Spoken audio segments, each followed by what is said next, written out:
INTV interview with Dr. Juan Garce, prominent international jurist and the lawyer of Ashraf residents' families in the Spanish National Court. Political advisor to former Chilean President Salvador Allende.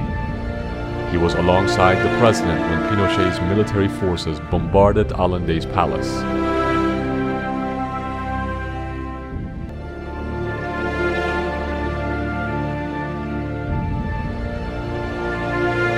Lawyer of victims of the Chilean dictatorship, whose efforts resulted in the arrest of Pinochet in London in 1998.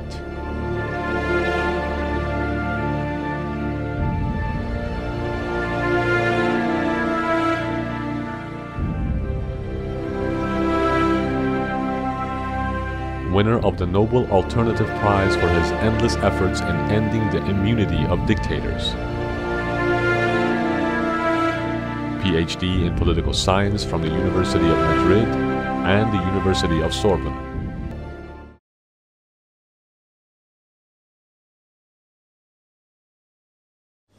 L'importance est double, au moins double.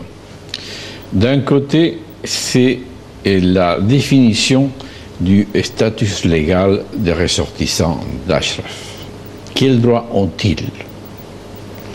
Et la Cour a été très claire. Ce sont des personnes protégées dans le terme de la 4e Convention de Genève.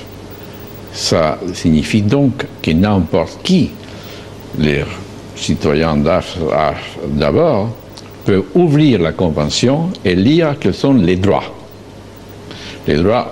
qui doivent leur être respectés. La deuxième dimension, c'est que les autorités de l'Irak, dans l'exercice de leur souveraineté et de leur indépendance, d'une manière libre, ils ont signé la Convention de Genève. Donc c'est un engagement libre de l'État irakien de respecter cette Convention. Et il leur suffit de lire la liste des droits pour savoir ce qu'on attend des autorités de l'Irak à l'égard des ressortissants d'Ashraf.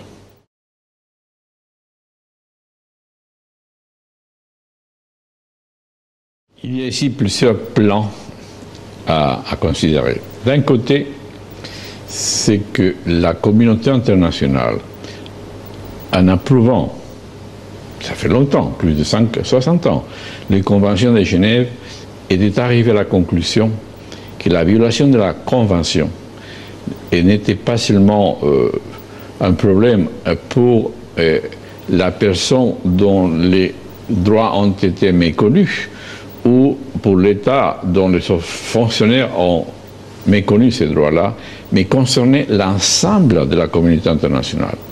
À tel point qu'en signant cette Convention, tous les États signataires, et ce sont la majorité des États du monde, y compris l'Irak, ont pris l'engagement qu'une violation de la Convention dans les pays X concernait l'ensemble des autres co-signataires, à telle enseigne que la Convention accorde la juridiction à tous les États membres de poursuivre la violation qui a eu lieu dans l'État X. Et donc, cette obligation, c'est une obligation de l'État espagnol, parce qu'il a signé, mais ça pourrait être demain un État comme l'Argentine, le Brésil, la Suède, qui eux-mêmes peuvent se considérer comme offensés par cette violation. Ça, c'est le droit. Et c'est la grande force des citoyens d'Ashraf. Ils sont la force de la loi de leur côté.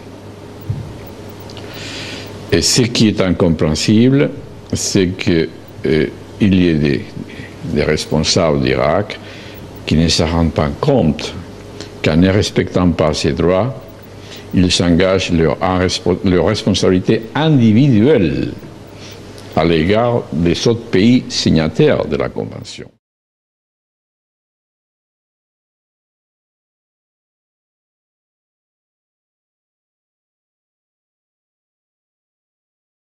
Dans les anciens temps, n'est-ce pas, il y a des milliers d'années,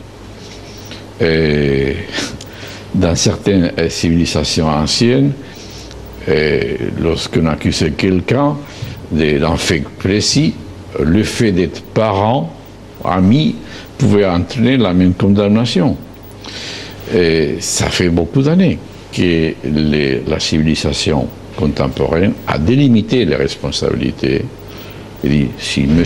X est accusé de quelque chose, eh bien, c'est lui qui a le droit de se défendre devant un juge indépendante.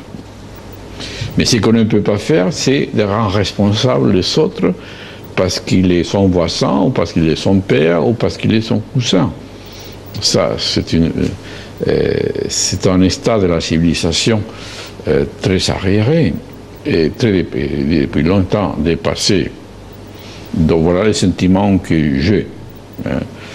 On ne peut pas comprendre, on ne peut pas excuser que quelqu'un soit poursuivi du fait qu'il est parent des gens d'Ashraf.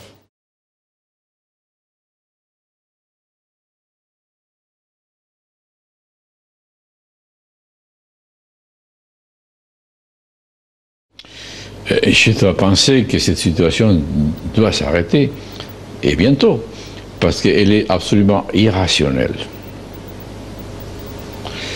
Et c'est une forme de torture. Ça fait bien longtemps qu'on connaît ce que les tortionnaires connaissent sous les normes de code de white noise, qui signifie soumettre à une personne enfermée dans une chambre à des haut-parleurs à une puissance énorme, et au bout de quelques heures, cette personne se trouve déstabilisée. Sa personnalité est déstructurée, qui est le but de toute torture, n'est-ce pas?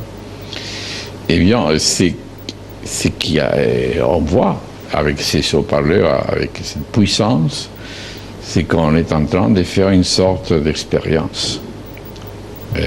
Non, cette fois-ci, non pas sur une personne ou deux personnes, mais sur l'ensemble d'une communauté. Et ça ne peut pas durer.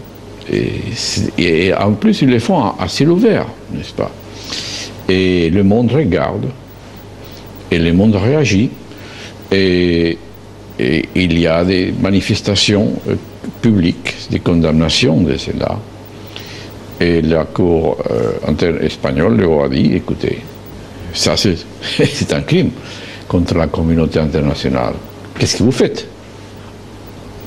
Et j'espère que cet ensemble de rappels aux autorités irakiennes qu'ils ont des obligations va être écouté, sera écouté, et que bientôt les ressortissants d'Ashraf pourront dormir tranquillement et pourront voir respecter leurs droits fondamentaux.